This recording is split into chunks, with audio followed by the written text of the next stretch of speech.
ವಿಕ್ರಾಂತ.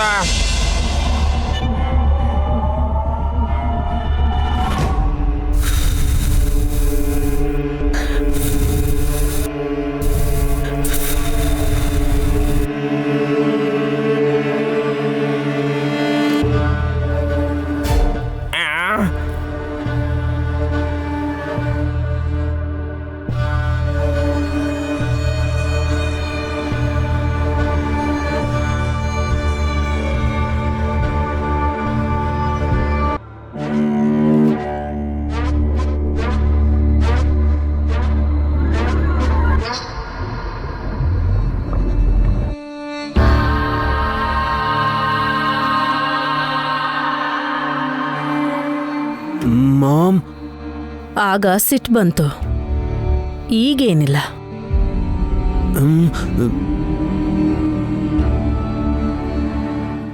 ಆಗ್ಲೇ ಹೊಡೆದ್ರಿ, ಇವಾಗ ಹೊಡೆಯಲ್ವಾ? ಆಗ ಅಂದ್ರೆ ನೀನ್ ಮಾಡಿದ ಹುಚ್ಚ ಕೆಲ್ಸಕ್ಕೆ ಕೈ ಮಾಡ್ದೆ ಅಷ್ಟೇ ಹಸಿನಿ.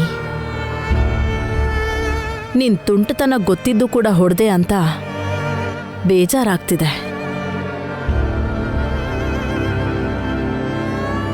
ನಿಂಬೆ ಹಣ್ಣನ್ನು ಕತ್ತರಿಸಿ ಕೈ ಮೇಲೆ ಯಾಕೆ ಹಿಂಡ್ಕೊಂಡ್ರಿ? ಮಂತ್ರಗಳೆಲ್ಲ ಯಾಕೆ ಹೇಳಿದ್ರಿ ಅತ್ತೆ? ಶಾಂತಿ, ಮನಃಶಾಂತಿಗೋಸ್ಕರ ನಯನಿ.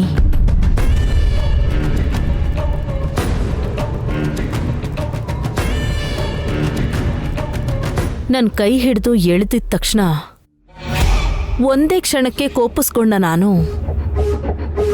ಸಮಾಧಾನ ಆಗ್ಬೇಕು ಅಂದ್ರೆ ಹಾಗೆ ಮಾಡಲೇಬೇಕು. ಗಾಯದ ಮೇಲೆ ನಿಂಬೆಹಣ್ಣು ಹಿಂಡಿದ್ರೆ ಇನ್ನೂ ಉರಿಯತ್ತಲ್ವಾ ಮಾಮ್? ಮಾಮ್ಗೆ ಆರಾಮಾಗಿದ್ಯಾನೋ? ಹೌದು ವಲ್ಲಭ, ಹಾಗೆ ಮಾಡಿದ್ರೆ ಎಷ್ಟು ಹಾಯ್ ಅನ್ಸ್ತು ಗೊತ್ತಾ?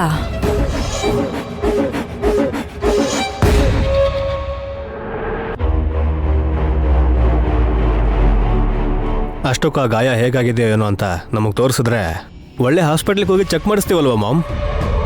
ಬೇಕಾಗಿಲ್ಲ.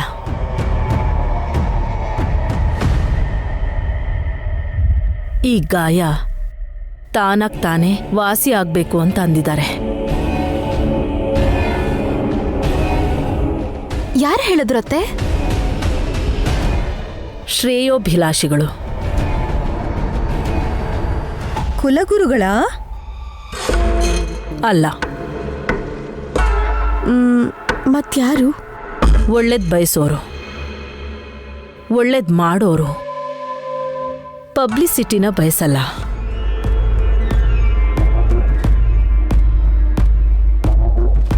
I am done.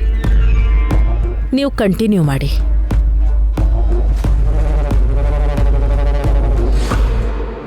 ಮಾಮ್, ನಾನು ಬರ್ತಿದ್ದೀನಿ. ಹೋಗಪ್ಪ.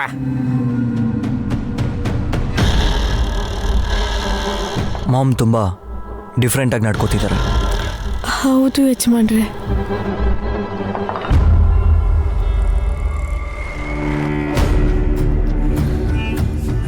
ಶುಕ್ಲಾಂಬರಧರಂ ಕೂಡ ಬರ್ತಿರ್ಲಿಲ್ಲ.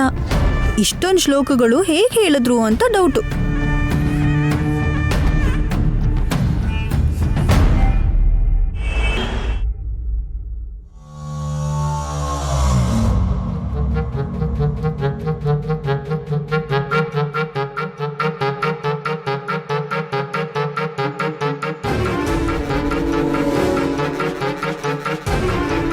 ಏನಾಯ್ತು ಚಿಕ್ಕ ಯಜಮಾನ್ರೆ, ಅಷ್ಟು ಅರ್ಜೆಂಟ್ ಆಗಿ ಇಲ್ಲಿಗೆ ಬಂದ್ರಿ? ಹಾಲಲ್ಲಿ ಮಾಮ್ನ ನೋಡಿದೆ ಅಲ್ವಾ? ನೋಡ್ದೆ. ಅವರೇ ಹಾಗೆ ವರ್ತಿಸ್ತಾ ಇದ್ರೆ ಸರ್ಪದ್ವೀಪದಿಂದ ಬಂದಿರೋ ಈ ಉಲುಚಿ ಇನ್ನು ಹೇಗೆ ವರ್ತಿಸ್ಬೋದು ಅಂತ ಇಲ್ಲಿಗೆ ಬಂದೆ. ಚಿಕ್ಕ ಮಗುಗೇನ್ ಗೊತ್ತಾಗತ್ತೆ? ಅಳೋದು ಕೂಗೋದು ಕೇಳಿ ಹಸುವಾಗ್ತಿದ್ಯೋ ಹೊಟ್ಟೆ ನೋವ್ತಿದ್ಯೋ ಅದನ್ನ ನಾವೇ ಅರ್ಥ ಮಾಡ್ಕೋಬೇಕು. ನಿನಗೆ ಅರ್ಥ ಆಗಲ್ಲ ಬಿಡು. ಹಾಸಿನಿ ಅತ್ಗೆ ಮಾಮ್ ಕೈನ ಟಚ್ ಮಾಡಿದ ತಕ್ಷಣ ಎಷ್ಟು ಸಿಟ್ ಮಾಡ್ಕೊಂಡ್ರು ಅಂತ ನೀನ್ ನೋಡ್ದೆ ಅಲ್ವಾ? ಹೌದು, ಅಷ್ಟು ಕೋಪ ಯಾಕೆ ಬಂತು? ಗ್ಲೌಸ್ ಹಾಕಿರೋ ಕೈನ ಟಚ್ ಮಾಡಿದ್ದಕ್ಕೆ. ಆ ಕೈ ಮೇಲೆ ನಿಂಬೆ ಹಣ್ಣನ್ನ ಕಟ್ ಮಾಡಿ ಹಿಂಡ್ಕೊಂಡ್ರು. ಏನೇನೋ ಮಂತ್ರಗಳು ಇಷ್ಟು ದಿನ ನಾನೆಲ್ಲೂ ಕೇಳದೆ ಇರೋ ಮಂತ್ರಗಳನ್ನೆಲ್ಲ ಹೇಳ್ತಿದ್ದಾರೆ. ಅವ್ರಿಗೆ ಯಾವ ತೊಂದ್ರೆನೂ ಆಗ್ಬಾರ್ದು ಅಂತ ಬಹುಶಃ ಹಾಗೆ ಮಾಡಿರ್ಬೋದೇನೋ. ಹಾಗೆ ಯಾಕೆ ಮಾಡಿದ್ರು ಅಂತ ನಿಧಾನಕ್ಕೆ ಯೋಚನೆ ಮಾಡ್ಬೇಕು. ಸುಮ್ಮನೆ ಲೈಟಾಗಿ ತಗೊಳಕ್ಕಾಗಲ್ಲ. ಇಲ್ಲಿ ನೋಡು, ಉಲುಚಿ ಕಾಲ್ಗೆ ಸಾಕ್ಸ್ಗಳು, ಮಾಮ್ ಕೈಗೆ ಗ್ಲೌಸ್ಗಳು. ಇವರಿಬ್ರು ಯಾಕೆ ಹೀಗೆ ಅಂತ ಯೋಚಿಸ್ಬೇಕೀಗ. ಇಲ್ಲ, ಇವಳು ಡ್ರೆಸ್ ಚೇಂಜ್ ಮಾಡ್ಬೇಕಾದ್ರೆ ಸಾಕ್ಸ್ ತೆಗಿಯಕ್ ಟ್ರೈ ಮಾಡ್ದೆ, ಆದ್ರೆ ಉಲುಚಿ ಹತ್ಬಿಟ್ಲು. ಮಗುಗೆ ಯಾಕೆ ತೊಂದರೆ ಕೊಡ್ಬೇಕು ಅಂತ ಸಾಕ್ಸನ್ ಹಾಗೆ ಬಿಟ್ಟು ಬೇರೆ ಡ್ರೆಸ್ ಹಾಕ್ತೆ.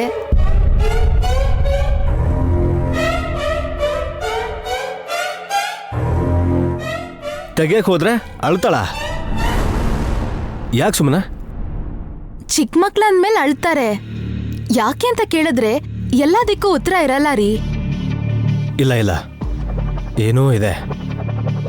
ಏನಿದೆ? ಅಮಾವಾಸ್ಯೆಗೆ ಹುಣ್ಣಿಮೆಗೆ ಆಗಲಿ ಮಾಮು ದೇವ್ರಿಗೆ ನಮಸ್ಕಾರ ಮಾಡ್ತಾರಲ್ಲ, ಅದು ಅಲ್ಲದೆ ಶಾಸ್ತ್ರಕ್ಕೆ ಆರತಿ ತಗೊಂಡು ಸೈಡಿಗೆ ಹೋಗಿ ನಿಂತ್ಕೊಂತಿದ್ರು ಅವರು. ಆದರೆ ಈಗ ಪಕ್ಕ ಮಂತ್ರ ಉಚ್ಚಾರ ಎಲ್ಲ ಮಾಡ್ತಾ ಇದ್ದಾರೆ ಅಂದರೆ ಏನು ಅನ್ಕೊಳ್ಳೋದು? ಪ್ರತಿಯೊಂದಕ್ಕೂ ಯಾಕೆ ಹಾಗೆ ಅನ್ಕೋತೀರಾ? ಸರ್ಪದ್ವೀಪಕ್ಕೆ ಹೋಗಿ ಬಂದ್ಮೇಲೆ ಅವರಲ್ಲಿ ತುಂಬಾ ಬದಲಾವಣೆ ಆಗಿದೆ. ನೀವೂ ನೋಡ್ತಾನೆ ಇದ್ದೀರಲ್ವಾ? ಇದನ್ನೂ ಹಾಗೆ ಅನ್ಕೊಳ್ಳಿ. ಸಡನ್ನಾಗಿ ದುಡ್ಡು ಬಂತು ಅಂದರೆ ಯಾವುದೋ ಲಾಟ್ರಿ ಹೊಡೆದಿರ್ಬೇಕು, ಇಲ್ಲ ಎಲ್ಲೋ ದೋಚ್ಕೊಂಬಂದಿರಬೇಕು. ಆದರೆ ಮಂತ್ರಗಳು ಬರಲ್ಲ ಅಲ್ವಾ? ಅದನ್ನು ವಶಪಡಿಸ್ಕೊಳ್ಳೋದು ಅಷ್ಟು ಸುಲಭ ಅಲ್ಲ. ಆ ವಿದ್ಯೆಯಲ್ಲಿ ಪಾಂಡಿತ್ಯ ಇರೋ ಹಾಗೆ ಅಷ್ಟು ಸ್ಪಷ್ಟವಾಗಿ ಅವ್ರು ಹೇಗೆ ಅದನ್ನೆಲ್ಲ ಹೇಳಿದ್ರು ಅಂತ ನನಗೆ ಗೊತ್ತಾಗ್ತಿಲ್ಲ. ಅಮ್ಮನೇ ಅನುಮಾನಿಸೋ ಮಗ ನೀವು. ಆದ್ರೆ ನೀವು ಅವ್ರನ್ನ ಕೇಳ್ದೆ ನನ್ನನ್ನು ಕೇಳಿದ್ರೆ ನಾನೇನು ಹೇಳಿ? ಉಲುಚಿ ಮೇಲೂ ಅನುಮಾನ ಪಡ್ತೀರಾ ಅನ್ಸತ್ತೆ ನೀವು. ಹೋಗಿ ಇಲ್ಲಿಂದ. ಸುಮನ, ಮತ್ತೆ ಹೇಳ್ತಿದ್ದೀನಿ, ತುಂಬ ಅಂದರೆ ತುಂಬ ಹುಷಾರಾಗಿರ್ಬೇಕು. ನಿಮ್ಮ ಹತ್ರನಾ? ಯಾರ ಜೊತೆ ಆದರೂ ಸರಿ, ಮುಖ್ಯವಾಗಿ ನಮ್ಮ ಮಾಮ್ ಜೊತೆ. ಈ ಮಾತನ್ನ ನೆನ್ಪಿಟ್ಕೊ ನೀನು.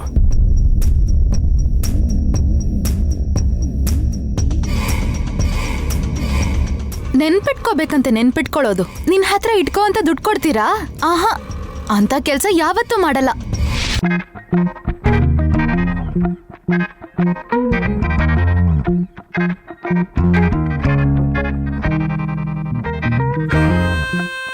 ಓಂ ಭೀಂ ಭುಷಕ್, ಓಂ ಹಾಂ ಕಸಕ್. ನಿನ್ಗೇನಾಗ್ಲಿಲ್ವಾ ನೈನಿ? ಏನೂ ಆಗಿಲ್ಲ ಅಕ್ಕ. ಯಾಕೆ ನೈನಿ? ನನ್ಗೇನಾದ್ರೂ ಆಗ್ಬೇಕು ಅನ್ನೋ ಉದ್ದೇಶ ನಿನ್ ಮನ್ಸಲ್ಲಿ ಇಲ್ದೇ ಇರ್ಬೇಕಾದ್ರೆ ನಿನ್ ಯಾವ ಮಂತ್ರನೂ ವರ್ಕ್ ಆಗಲ್ಲ. ಹಾಸ್ನಿಯತ್ಗೆಗೂ ಮಂತ್ರಗಳು ಬರುತ್ತಾ? ಮಂತ್ರನೂ ಇಲ್ಲ ಗಿಂತ್ರನೂ ಇಲ್ಲ. ಬಾಯಿಗೇನ್ ಬರುತ್ತೋ ಅದನ್ನ ಹೇಳ್ತಿದ್ದೀನಿ ಅಷ್ಟೇ. ಆದ್ರೆ ತಿಲೋತ್ತಮ ಅತ್ತೆ ಮಾತ್ರ ತುಂಬಾ ಪ್ರೊಫೆಷನಲ್ ಆಗಿ ಮಂತ್ರ ಹೇಳಿದ್ರು ಅಂತ ಅನಿಸ್ತಿದೆ. ಹೌದಕ್ಕ. ಯಾವಾಗ ಕಲ್ತ್ಕೊಂಡ್ರು? ಇದಕ್ಕೂ ಮೊದಲು ಯಾವತ್ತೂ ಹೇಳಿರಲಿಲ್ಲ. ಮುಂಚಿನ ಕಥೆನೇ ಬೇರೆ, ಈಗಿನ ಕಥೆ ಬೇರೆ. ಆಗ ನನ್ನ ಕಪಾಳಕ್ಕೆ ಹೊಡೆದ್ರು ಸ್ಪಾಂಜ್ ಟಾಯಿಂದ ಹೊಡೆದ ಹಾಗೆ ತುಂಬಾ ಮೆತ್ತಗಿರ್ತಿತ್ತು. ಇವಾಗ ಮರದ ಕೋಲಲ್ಲಿ ಹೊಡೆದ್ರು ಇಲ್ಲ ಕೈಯಲ್ಲಿ ಹೊಡೆದ್ರು ಅನ್ನೋ ಡಿಫ್ರೆನ್ಸೇ ಗೊತ್ತಾಗ್ಲಿಲ್ಲ. ಹತ್ತಿಂದಲ್ಲೇ ಅಷ್ಟು ಶಕ್ತಿ ಸಂಪಾದಿಸಿದ್ದಾರೆ ಅಂತಾಯ್ತು. ಶ್ರೀಮಂತರಾಗಿ ಬಂದಿರೋದೇ ಆಶ್ಚರ್ಯ ಆಗ್ತಿದೆ. ಎಲ್ಲ ತಿಳಿದಿರೋ ಸಾಧುಗಳ ಹಾಗೆ ಮಂತ್ರಗಳು ಬೇರೆ ಗೊತ್ತಿದೆ. ಅಷ್ಟಕ್ಕೂ ಬಲಗೈಯಲ್ಲಿ ಏನಿರ್ಬೋದು ಅಂತೀರಾ? ಕೈಯಲ್ಲಿ ಏನೂ ಇಲ್ಲ, ಆ ಕೈ ಗ್ಲೌಸ್ ಹಾಕಿದಾರೆ ಅಷ್ಟೇ. ನನಗ್ ಡೌಟೇ. ನೀವೇನು ಅನ್ಕೊಂಡ್ರಿ ಅದಕ್ಕೆ? ಏನೋ ಬೆಲೆ ಬಾಳೋ ಅಂಥದ್ದು ಇರ್ಬೇಕೇನೋ, ಅದಕ್ಕೆ ಹಾಗಾಡಿದ್ದವರು. ಯೋಚನೆ ಮಾಡಿದ್ರು ನಮ್ಗೇನು ಗೊತ್ತಾಗಲ್ಲ ಅಕ್ಕ. ಚಿಕ್ಕ ಅಪಾಯ ಅಂತ ಹೇಳ್ತಿದ್ದಾರೆ ಮಾಮ್. ಅದಕ್ಕೆ ಮಾಮ್ ಕೈ ಹಿಡ್ಕೊಂಡಾಗ ತುಂಬ ನೋವಿಂದ ನರಳೋಕ್ ಶುರು ಮಾಡಿದ್ರು. ಅದನ್ ಬಿಟ್ಟು ಅವ್ರ ಆಸ್ತಿನೇ ಕಳ್ಕೊಂಡ ಹಾಗೆ ಅಷ್ಟು ಜೋರಾಗಿ ಹೊಡಿಬೇಕಿತ್ತಾ? ಆ ಮಂತ್ರಗಳನ್ನ ನಾನ್ ಚಿಕ್ಕವಳಿರ್ಬೇಕಾದ್ರೆ ಕೇಳಿದ್ ನೆನ್ಪಿದೆ. ನಿಮ್ ತಾತ ಏನಾದರೂ ಅದನ್ನ ಹೇಳಿದ್ರಾ? ಇಲ್ಲ ಯಜಮಾನ್ರೆ, ನಮ್ ತಾತ ಆ ಮಂತ್ರಗಳನ್ನೆಲ್ಲ ಹೇಳಿದ್ ನೆನ್ಪಿಲ್ಲ. ಆದ್ರೆ ಇದನ್ನೆಲ್ಲೋ ಕೇಳಿದ್ದೀನಿ. ಸರಿಯಾಗಿ ನೆನಪಾಗ್ತಿಲ್ಲ. ನೀನ್ ಮರೆಯೋದಂದ್ರೆ ಏನ್ ನೈನಿ? ನಾನು ಚಿಕ್ಕವಳು ಅಂದರೆ ತುಂಬ ವರ್ಷಗಳ ಹಿಂದೆ ಅಕ್ಕ. ನನಗಾಗ 10 ವರ್ಷ ಇತ್ತೇನೋ. ಓಹೋ, ಚಿಕ್ಕ ವಯಸ್ಸಲ್ಲಿ ಕೇಳಿದ್ದೆ ಹಾಗಾದ್ರೆ. ನೈನಿ, ಮತ್ತೆ ನೆನಪು ಮಾಡ್ಕೊ. ಆ ಥರದ ಮಂತ್ರಗಳನ್ನು ಯಾಕೆ ಪಠಿಸ್ತಾರೆ ಅಂತ ಗೊತ್ತಾದರೆ ಆಗ ನಾವು ಮಾಮ್ ಆವೇಶನ ಅರ್ಥ ಮಾಡ್ಕೋಬೋದು. ಎಲ್ಲದಕ್ಕಿಂತ ಮುಖ್ಯವಾಗಿ ಅವ್ರ ಯೋಚನೆ ಏನು ಅಂತ ಕಂಡುಹಿಡಿಬೇಕು. ಟ್ರೈ ಮಾಡ್ತೀನಕ್ಕ. ನೆನಪಾದ್ರೆ ಮಾತ್ರ ಖಂಡಿತ ನಿನ್ಗೆ ಹೇಳ್ತೀನಿ. ನಾನು ಕೂಡ ಟ್ರೈ ಮಾಡ್ತೀನಿ. ನಿಮಗೆ ಹೇಗೆ ನೆನಪಾಗುತ್ತೆ ಅದಕ್ಕೆ? ಮಂತ್ರದ ಬಗ್ಗೆ ಅಷ್ಟೇ ಅಲ್ಲ ವಿಶಾಲ್, ಅವರು ಬಲ್ಗೈಯಲ್ಲಿ ಅದು ಏನು ಇಟ್ಕೊಂಡಿದ್ದಾರೆ ಅದನ್ನ ಹೇಗೆ ನೋಡಬೇಕು ಅಂತ ಪ್ಲಾನ್ ಮಾಡಿ ನಿಮಗೆ ಹೇಳ್ತೀನಿ. ಅಕ್ಕ, ಹಾಗೆಲ್ಲ ಸಾಹಸ ಮಾಡಬೇಡ.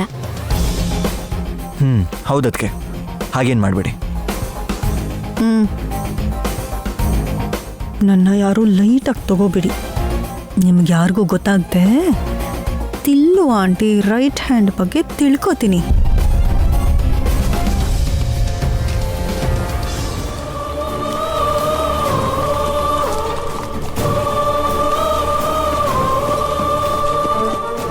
ಏನಿವತ್ತು ಮನೆ ಇಷ್ಟು ಸೈಲೆಂಟ್ ಆಗಿದೆ? ಮಧ್ಯಾಹ್ನ ಅತ್ತೆ ಕೂಕೊಂಡಿದ್ದ ಕೂಗು ನನಗಿನ್ನೂ ಕೇಳಿಸ್ತಾನೇ ಇದೆ ಆಂಟಿ. ಅತ್ತೆ ಇಲ್ಲೇ ಇದ್ದಾರೆ.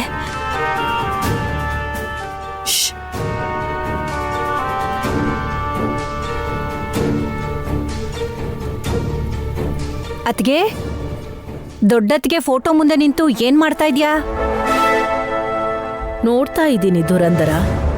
ನನ್ನ ರೂಪ ಬದಲಾದ್ರೂ ಗಾಯತ್ರಿಕ್ಕನಷ್ಟು ಚಂದ ಇಲ್ಲ ಅಂತ ಅನ್ನಿಸ್ತಿದೆ. ಇನ್ನೂ ಮನ್ಸಲ್ಲಿ ಅಸೂಯೇನೇ ಇದೆಯಾ ಅತ್ತೆ ನಿಮಗೆ? ನನ್ನ ನೋಡಿದ್ರೆ ನಿನಗೆ ಅಸೂಯೆ ಅನ್ಸ್ತಿಲ್ವಾ? ಯಾಕಿಲ್ಲ ಅತ್ತೆ, ಈ 10 ದಿನದಲ್ಲಿ ನೀವು ಅಪ್ಸರೆಯಾಗಿ ಬದಲಾಗಿದ್ದೀರಾ. ಇವ್ರನ್ನೇ ಅಪ್ಸರೆ ಅಂತ ಕರೆದ್ರೆ ಇನ್ ಗಾಯತ್ರಿ ಅತ್ತೇನ್ ಏನಂತ ಕರಿತೀಯ ನೀನು? ದತ್ತು ತಗೊಂಡಿದ್ ಮಗುಗೆ ದೊಡ್ಡಮ್ಮನ ಹೆಸರು ಇಟ್ಟಿದ್ದೀರಾ ಅಂತ ಇವಾಗ ಇನ್ನೊಂದು ಹೆಸರು ಇಡ್ತಾ ಇದ್ದೀರಾ? ತಮಾಷೆಗೆ ಹೇಳಿದ್ಲು ಬಿಡೋ. ಮಾಮ್, ಈಗೆಲ್ಲ ಓಕೆ ಅಲ್ವಾ? ಆಲ್ರೈಟ್ ಕಂದ, ಈಗೇನಾಯ್ತು ಅಂತ?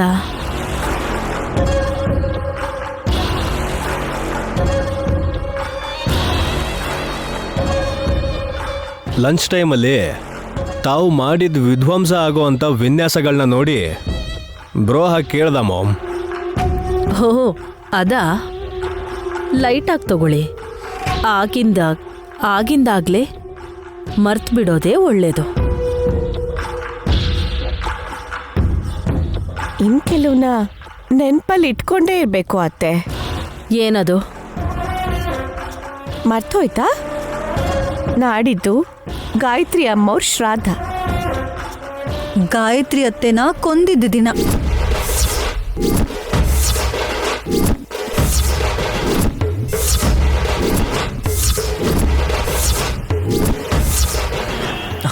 ಅದಕ್ಕೆ ಸಾರಿ, ದೊಡ್ಡತ್ತೆ ತೀರ್ಕೊಂಡಿದ್ದ ದಿನ.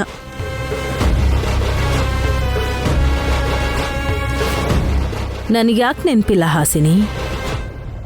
ಗಾಯತ್ರಕ್ಕ ನಮ್ಮನ್ನ ಬಿಟ್ಟು ಹೋಗಿ 20 ವರ್ಷ ಆಗ್ತಾ ಬಂತು.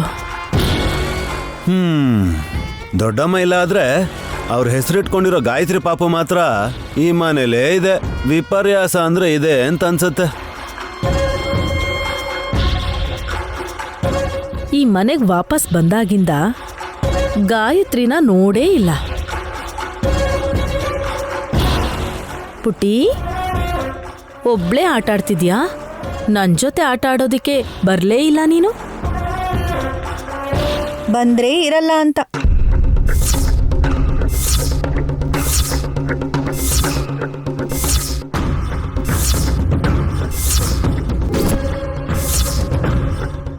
ಏನ್ ಹೇಳ್ತಿದ್ಯೇ? ಅದಕ್ಕೆ ಉದ್ದೇಶ ಏನು ಅಂತಂದ್ರೆ, ಮಧ್ಯಾಹ್ನ ಮಾಮ್ ಕೈನ ಅವ್ರು ಮುಟ್ಟಿದ ಮೇಲೆ ಮಾಮ್ ನಡ್ಕೊಂಡಿದ್ದ ರೀತಿನ ಒಂದು ವೇಳೆ ಗಾಯತ್ರಿ ಏನಾದರೂ ನೋಡಿದ್ದಿದ್ರೆ ಭಯ ಬೀಳ್ತಿದ್ಲು ಅಂತ.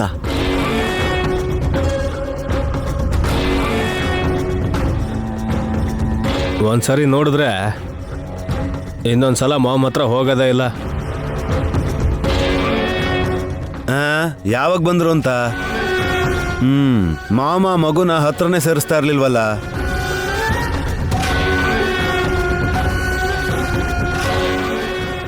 ಆಗಂದ್ರೆ ಭೇದ ಭಾವ ಮಾಡ್ತಿದ್ನೇನೋ ವಲ್ಲಭ.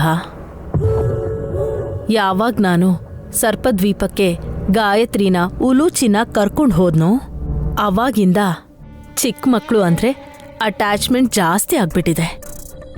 ಬಾ ಅಮ್ಮ, ಬಾ ಬಾ.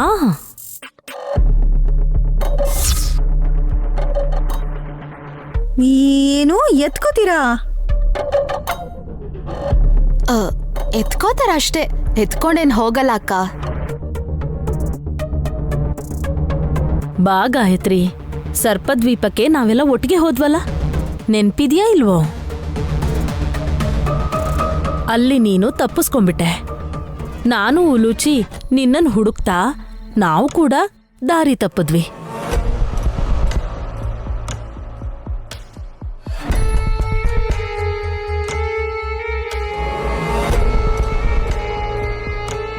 ಹೇಳ್ಬೇಕು ಅಂದ್ರೆ ನಮ್ಗಿಂತ ಮುಂಚೆ ನೀನ್ ಮನೆಗ್ ಬಂದು ಒಳ್ಳೆ ಕೆಲ್ಸನೇ ಮಾಡ್ದೆ. ಬಾ ಕಂದ, ಕಮ್ ಕಮ್ ಕಮ್. ಹೋಗು ಗಾಯತ್ರಿ, ಅಜ್ಜಿ ಎತ್ಕೋತೀನಿ ಅಂತ ಹೇಳ್ತಿದಾರಲ್ಲ. ಬೇಡ ನೇನಿ, ಮಾಮ್ ರೂಪ ಬದಲಾಗಿರೋದ್ರಿಂದ ಬೇರೆ ಯಾರೋ ಅನ್ಕೋತಿದ್ದಾಳೆ. ಗುರ್ಸಿಕ್ಕಿಲ್ಲ ಅಂತ ಅನ್ಸುತ್ತೆ.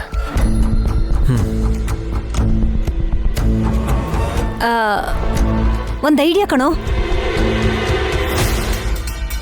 ಅತ್ತಿಗೆ ಬರ್ತಿದ್ದ ಹಾಗೆ ನಿನ್ ಕೆನ್ನೆನ ಟಚ್ ಮಾಡಿದ್ಲು. ಆಗ ಅಮ್ಮ ಅಂತ ನೀನೇ ಅಲ್ವಾ ನಮ್ಮೆಲ್ರಿಗಿಂತ ಮೊದಲು ಗುರ್ತು ಹಿಡಿದಿದ್ದು. ಈಗ ಗಾಯತ್ರಿನ ಅತ್ತಿಗೆ ಟಚ್ ಮಾಡ್ತಿದ್ದ ಹಾಗೆ ಗುರ್ತು ಹಿಡಿಬೋದಲ್ವಾ?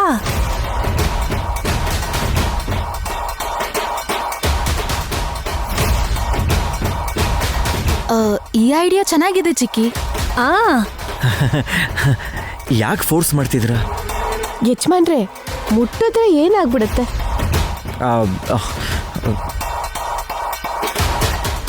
ಗಾಯತ್ರಿ ಪುಟ್ಟ, ಶೇಕ್ ಕೊಡಮ್ಮ. ಇಲ್ಲಿ ಕೊಡು. That's good. ಗೋವಿಂದ ಗೋವಿಂದ.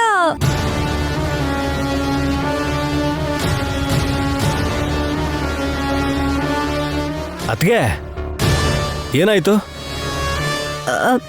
ಏನಿಲ್ಲ, ದೇವರನ್ನ ನೆನೆಸ್ಕೋತಿದ್ದೆ ಅಷ್ಟೇ. ಹರಿ ಓಂ, ಓಂ ನಮಃ ಶಿವಾಯ, ಗೋವಿಂದಾಯ ನಮಃ, ಜೈ ವಿಶಾಲಾಕ್ಷಿ.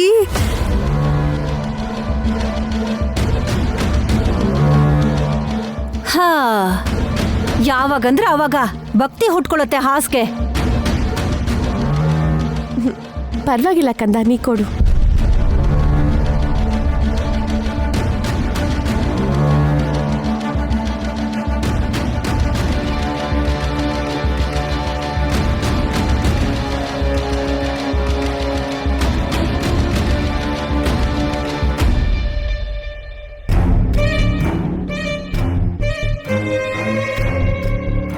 ಅದು ಶೇಕ್ ಹ್ಯಾಂಡ್ ಕೊಡೋದನ್ನ ಕಲ್ತ್ಕೋಬೇಕು ಗಾಯತ್ರಿ.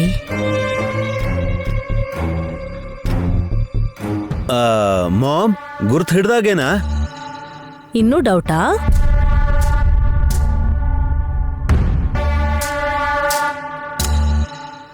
ಸ್ಪರ್ಶ ತಿಳಿತೋ ಇಲ್ವೋ?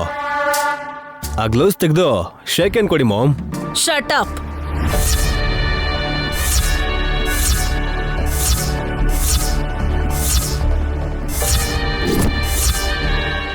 ನಿನಗೇನಾದ್ರೂ ಹುಚ್ಚ? ನನ್ ಮುಖ ನೋಡೋದ್ ಬಿಟ್ಟು ಕೈಯನ್ ಯಾಕೆ ನೋಡ್ತಾ ಇದ್ಯಾ? ಯಾಕೆ ನಾನೇನಾದ್ರೂ ಡೈಮಂಡ್ ಬಚ್ಚಿಟ್ಕೊಂಡು ಅದು ಕಾಣಿಸ್ಬಾರ್ದು ಅಂತ ಗ್ಲೌಸ್ ಹಾಕೊಂಡು ಮುಚ್ಚಿಡ್ತಾ ಇದ್ದೀನಿ ಅಂತ ಅನ್ಕೊಂಡ್ಯಾ?